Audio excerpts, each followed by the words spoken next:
I don't know who's more afraid, me or Beau. All I know is I have no idea what reality is after watching this movie.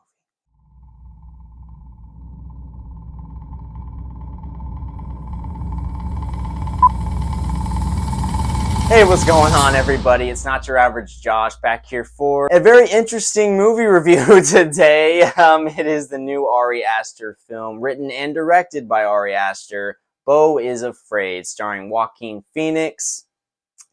I'm sure a lot to get into with this. I honestly don't know what direction I'm going to go into with this movie review. This was a wild one, but before I get into it, as always, if you enjoy this video, hit that like button. If you have any thoughts on this movie or anything else, leave a comment as well, and you can also hit that subscribe button if it's the first time watching any of my videos, or if you're a returning viewer as well. Any support for this channel is very much appreciated. You can also follow me on TikTok and add me on Snapchat, where I will post content similar to this. But for the most part, my content will be here on this YouTube channel, Not Your Average Josh. So again, I appreciate all the support, but let's go ahead and get into this review of Beau is Afraid. Following the sudden death of his mother, a mild-mannered but anxiety-ridden man confronts his darkest fears as he embarks on an epic Kafkaesque odyssey back home. If you know anything about Ari Aster, he's definitely already known for his wild concepts, definitely abstract, out there thoughts. And this movie definitely takes the cake. I don't even know where to start with this movie. If you've read or heard anything about it, I'm sure you've already been exposed to the confusion and what some consider is brilliance, others consider just complete and utter, just all over the place, not quite knowing what this movie is. I still feel like I'm probably in the middle of those two extremes with this movie. I've only seen this movie once. I can definitely say probably two of the definitive things I can say right off the bat is this movie definitely is too long. For whatever concepts or ideas that Ari Aster is going for in this movie, it definitely goes a little too long, I think, no matter what. But the other thing on more of a positive level is Ari Aster is excellent at building tension, tone, atmosphere. There's just so many moments throughout this movie where I was just on the edge of my seat. Very emotional, emotionally draining almost moments of very dramatic elements here, dealing with a mother and son relationship here really at the core of this movie. If this movie is about one thing, that is definitely one thing I guess I can say for sure it is about. If I were really to describe this in my own words in a basic way, you just have really Joaquin Phoenix trying to get back home. He gets a phone call that his mother has passed away and he's trying to find his way back home. You can tell just right from the start of this movie that him and his mom have a very rocky relationship. And they dive into that in certain ways, but this movie's 3 hours long, and by the time I got to the end of it, I still do not know exactly what the fuck was real. What actually happened? Was this whole thing a dream? Is this some type of weird dystopian future? There's so many moments in this movie. It's very perplexing, thought-provoking, and for a movie fan and someone that loves dissecting movies like this at times, it is very much interesting, and I love this movie in that way. But in terms of just a movie, as a fan, a person that is just trying to consume and watch something, I will say the thing I really get coming out of this movie is confusion. That's really the overwhelming main thought that I still have. And look, as soon as I got out of this movie, I knew right away there's going to be people that interpret this as a brilliant movie. It's going to hit them in certain ways. And by no way do I think that's wrong. I think, I've already seen some conversation online and certain more high-level movie reviewers on YouTube and whatnot getting attacked for not liking this movie, or just, people, they just take it personally when there's a movie that is, especially these weird abstract movies with crazy ideas. And when people dislike them, when they love them very much, they get this weird personal, vendetta almost against people where they think, oh, what the hell? There's no way you cannot watch this movie and not love it. And you get the same thing the other way, with certain things where people think if you don't hate something that you're just completely blinded. And it just gets way too out there with certain conversations online. But anyway, I knew as soon as this movie was over and I was walking out of the theater, this was going to be a very much the definition of up to interpretation. Like Ari Aster, for me at least, again, there's many people that probably watch this and think that he laid out in a step-by-step way, just in very cryptic ways, or in ways that you maybe couldn't see on the surface level, and it's a very straightforward story for them in a way. It really hits them in that certain way. And I think if you do have any type of relationship that is very much important to you, or also very traumatic maybe in a way, with the mom or and son relationship here in this movie, if there's any type of relatability with that story, I think this movie is going to hit you hard in certain ways.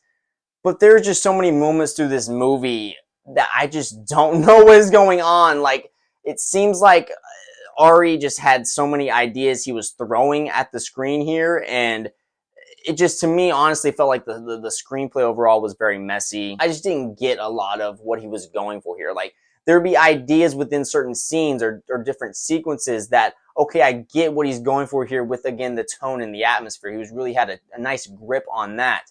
But this is such, I mean, non-linear isn't even the word for what this movie is. It just feels like such a fever dream almost at times. Like, if you've ever seen the movie Jacob's Ladder, I was really thinking of that movie as I was watching this, not necessarily in the direct subject matter that links with it, but just the feelings I had watching that movie of just confusion and like, how is this going to link up? It'll be interesting to watch this a second time and maybe potentially a third time if I can handle it, to really see how my viewing changes and do I interpret the movie differently. Because on a first watch, from the minute it started to the minute it ended, I was constantly like, I do not know what's going to happen next at all. And I think that's a good thing at times. It really builds the suspense and anticipation. But then I think there just isn't a payoff for me, and not like, a payoff in the general sense, like, oh, I needed some big thing that where I could be like, oh my God, this is so crazy.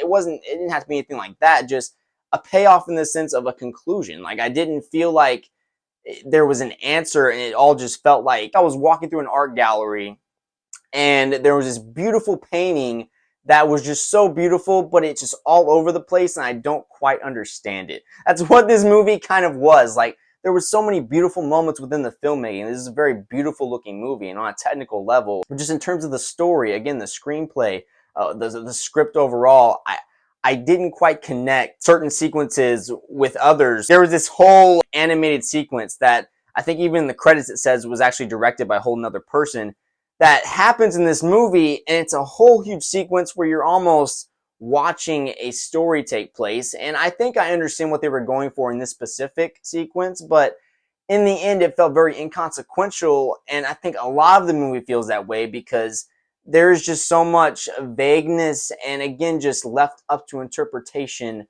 for the audience, just in the air. And a lot of people are going to love that they can peel back what they want from this movie. And that's why I think this is such a very interesting movie. I'm sure there's going to be a ton of think pieces and editorials online about this movie. There already is, I'm sure. I would love to honestly watch the director's commentary on this movie when it comes out. I think I'd be very interested just to see where his mindset was in each scene and what he was going for specifically. Because obviously there is moments in this movie that feels very personal to the director and the story that is being told. I think just overall for me in the end, I was still just left confused, and despite there being some brilliant moments in this, some moments that leave you very tense, Joaquin Phoenix in this, I haven't even really mentioned much. He is very good in this, about as good as he usually is. It's just the character of it all. I don't know where it is. Does he have a mental illness? Is he dreaming this all? They deal with, again, this whole relationship with his mother. Does he have dementia? Is he schizophrenic? Like, did his mom really die? I mean, I still have that thought. I'm like, did his mom really die? I think she did. And then you have this whole sequence in the end, like the last 10 minutes of this movie, where I don't know what it means, even like on a metaphorical level. Specifically, the last 10 minutes, I was really confused. And with how it ended, it left more with a lost and confused feeling than I definitely wanted to with this movie. I want to watch this movie again to really get a full grasp on how I feel ultimately with this. As of now, Midsommar and Hereditary are definitely above this for me. Definitely a more defined feeling of what I had after that one. It's just, it's hard because I really want to go back and see this movie, but it's so long too. It's really, it's not necessarily a rough get through. At least it wasn't for me, because I was constantly like, what is going to happen next, and just really intrigued, and I was very into the movie. I was never bored or anything. There would be some very uncomfortable moments, and again, dealing with almost this abuse that is going on, that happened with Beau as a kid and where he's at now, and there's a lot of themes here that I really did enjoy that were being touched on, but I never thought they were all pulled together in a cohesive way. And so that's really where I was left with this movie. And really, that's all I gotta say about it. That's my main thoughts. I'm going to give Beau is Afraid a 5.5 out of 10. I would love to give this a higher rating because there's certain filmmaking aspects with this that I think is really very well done. But just for me, again, this is my personal rating, so it is what it is. I had to give it a lower rating at 5.5 out of 10 because I never want to walk out of a movie being left with a lost and confusing feeling. There is specific movies, I think, that it does work with that, where you do feel like there was conclusion. You can feel that lost, confusing feeling, but if there's no conclusion, then it just feels like it's not what the director wanted you to feel. You just feel like it is this way because the movie didn't necessarily deliver the way I wanted it to. And that's where I was kind of left with this movie, where I still don't quite know what exactly happened throughout this whole movie. It becomes a little more annoying in that way as I think about it. But there's a lot of great subject matter and themes to really talk about with this movie, and I really can't wait for some of my other friends to see this movie so I can talk with them about it. But that is really my general thoughts on this movie. I'm still trying to wrap my head around kind of what I saw. Obviously didn't get into much spoilers with this review. Such a crazy and weird movie, I will say, man. A lot of times people will say, this is the type of movie that they just don't make nowadays. This is the type of movie that they just don't make. On that level, I do appreciate the fact that this was made. I just feel like the idea that Ari was going for, I didn't quite connect to with just how all over the place it felt. One thing I also wanted to say, Bill Hader in this movie, I could have sworn I recognized his voice. He makes a brief, like the most briefest cameo that you can make in this movie. I swear I heard his voice, especially I've been watching Barry recently. If you haven't seen Barry, go watch that show on HBO. It's fucking really good. But he made this cameo as a regular UPS guy in this movie. This movie's so damn crazy. I don't even remember like what his little role. He had like a line or something like that. Parker Posey in this movie. It was really cool seeing her in this. Of course, all the way back, my first exposure to her was Dazed and Confused. Really great being the ultimate bitch in that movie. She's really good in this, playing another wild character, and some crazy shit happens with that. That's really just it for me. Again, I could go on for a while about it. But what do you guys think? Have you seen this movie? If not, do you care to see it? And if you did, what are your thoughts on it? Do you love this movie? Do you hate it? Are you more in the middle? Everyone's going to have their own specific, unique thoughts about this movie, so I'm very interested.